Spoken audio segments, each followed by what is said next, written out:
Despertar da Noiva, parte 2. Água amarga que se torna doce. Meu nome é Hildegard Schneider, tenho 5 filhos e sou fundadora de World Wide Wings, editora e autora de 7 livros. Hoje eu trouxe o segundo episódio da minha série Despertar da Noiva. Como você aprendeu no primeiro episódio, soube durante a gravidez do meu 5º filho que ele nasceria com uma deficiência. Léia, esposa de Jacó, chamou seu 5º filho de Issacar. Isso significa aquele que traz uma recompensa. Embora o nome do meu filho não seja Issacar, e sim Luca, eu sinto que ele me trouxe uma recompensa muito especial também. O diagnóstico da deficiência foi muito amargo e um período de deserto começou para mim a partir dos meus 40 anos. 40? Bom, do ponto de vista bíblico, esse número é frequentemente associado a experiências no deserto. O povo israelita vagou no deserto por 40 anos. O Espírito também levou Yeshua ao deserto, onde ele ficou por 40 dias. Na migração do deserto, o povo israelita chegou a uma fonte amarga de água, como vemos em Êxodo 15:23. Chegaram a Mara e encontraram água, mas não a podiam beber porque era amarga. Daí vem o nome do lugar, que quer dizer amargo. Visto que a água não era comestível, Moisés clamou a Yahvé por ajuda, e Yahvé o mostrou uma certa árvore, que lançou nessa água e assim tornou-se boa para beber. A madeira nada mais é, como todos sabem, uma imagem a Yeshua, que transformou a nossa maldição da madeira da árvore em bênção. Quando olho para trás hoje, também posso dizer que minha fonte amarga se tornou uma experiência agradável em minha vida. Desde então, até hoje, estou em um processo ainda contínuo de conhecer Yeshua cada vez mais perto. A personalidade de Yeshua inclui muitos adjetivos. Ele é, entre outros, o nosso Salvador, o Senhor de nossas vidas, nosso provedor, nosso médico e curador, nosso libertador, nosso modelo de sacerdote, o pescador de homens, o amante da nossa alma, nosso príncipe da paz, nosso noivo e nosso... Bom, eu vou revelar no 3º episódio um lado de Yeshua não mencionado que eu tenho certeza de que muitos de vocês ainda não conhecem. Você está curioso? Mas agora vamos voltar para o 2º episódio de Despertar para a Noiva. Sabemos que Yeshua tem todos esses adjetivos, mas também é importante que conheçamos esses adjetivos em um relacionamento íntimo com ele. Eu poderia contar histórias de experiências que tive com ele, cada um desses adjetivos acima. Talvez eu faça isso um dia, mas depende de como o Espírito de Yahvé irá me guiar. Hoje quero me concentrar e contar uma experiência sobre Yeshua como médico e depois sobre Yeshua, o nosso noivo. É importante que uma noiva experimente e conheça o seu noivo. Voltando para Yeshua, o nosso médico, meu 4º filho, Alessandro, quando ainda criança, teve neurodermatite. Nesse mesmo tempo, o filho de uma amiga minha também teve neurodermatite. Ela foi de médico em médico. O pequeno teve que ir a uma clínica onde os médicos suspenderam quase todos os alimentos e foram adicionando aos poucos para ver como ele reagiria a cada alimento. Eu queria poupar o meu filho de tudo isso e orei todas as noites na sua cama para que sua pele fosse curada nas feridas de Yeshua, de acordo com Isaías 53:5. Diz, e através de suas feridas fomos sarados. Depois de 1 ano e até os dias de hoje, Alessandro estava curado nas feridas de Yeshua. Vejam que sofrimento meu filho foi poupado. Glórias a Yeshua. Quando Yeshua começou a se revelar para mim como noivo, no puerpério depois que Luca viu a luz do dia, ouvi essas palavras repetidas vezes. Ouve, minha filha, com atenção, não lamentes a família e a pátria distante que deixaste. A tradução na Bíblia em alemão diz: ouça, filha, e veja, e incline seu ouvido, e esqueça seu povo e a casa de seu pai. Demorei um pouco para descobrir que essas palavras são das Escrituras e fazem parte do Salmo 45. E só muito mais tarde eu soube que o Salmo 45 é um salmo sobre casamento. Anos depois, passei um tempo muito denso com Yeshua como meu noivo.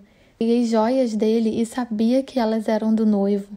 Por exemplo, numa sexta-feira, em nosso grupo de oração da Iniciativa de Oração Interdenominacional que eu fundei, na qual inclusive oramos pela cidade e pelas igrejas em Bad Nauheim por 10 anos, quando de repente encontrei uma pérola no chão.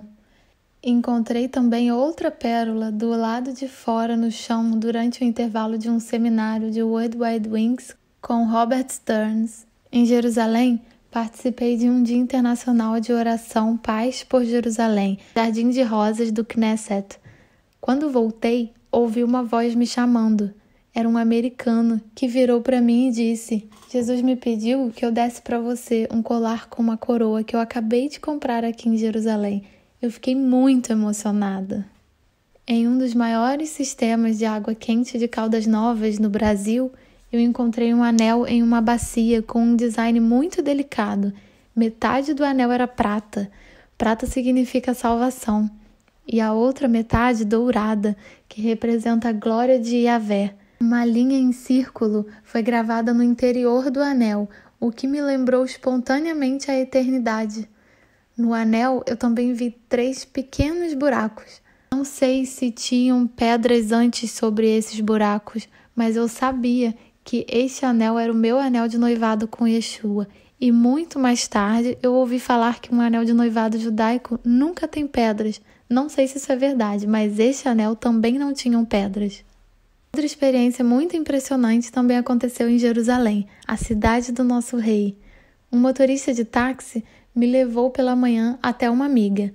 No caminho, perguntei se ele iria me buscar depois de visitar a minha amiga para me levar ao Museu de Israel. Combinamos que eu ligaria então para ele. Quando liguei horas depois, ele estava no caminho para Tel Aviv e, portanto, não poderia me levar. Minha amiga não chamou outro táxi para mim, mas disse que eu deveria ter fé e esperar na rua. Um israelense que estava me observando perguntou depois de um tempo se eu estava esperando por algo. E eu disse que sim, um táxi. Ele riu e me disse que nenhum táxi viria aqui hoje, mas que me levaria ao Museu de Israel. Foi um longo caminho até a cidade. Cheguei ao museu, o espírito de Yahvé me levou até uma exposição com muitas noivas e noivos. Então, às 2h30, ouvi o espírito de Yahvé me dizer que eu deveria sair do museu. Eu saí do museu bem assustada e, mais uma vez, não havia táxi. Orei e, depois de um tempo, vi um táxi descendo da colina. E fiquei muito surpresa quando eu vi que era o mesmo motorista do táxi de manhã cedo. Ele me falou que ele era crente, um judeu messiânico, e que Yeshua disse para ele me buscar no Museu de Israel agora. Fui profundamente tocada. Meu noivo pede um táxi para mim, na cidade dele. Esse dia em Jerusalém foi o último dia de uma viagem muito especial organizada por Robert Stearns. Todos nós deveríamos escrever diários de viagem. Quando eu me recusei a fazer isso, ouvi do espírito de Yahvé que eu deveria sim escrever. E ele disse: dou-lhe algo para o seu diário todos os dias sobre a noiva e o noivo. Foi exatamente assim que aconteceu. Eu comecei a chorar no ônibus até Jerusalém. Não foi eu quem chorou lá, foi o espírito de Yahvé que chorou através de mim.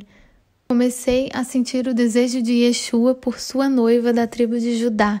Foi por isso que eu organizei a conferência O Evangelho aos Judeus Primeiro, após o meu retorno à Alemanha, assim como está escrito em Romanos 1,16.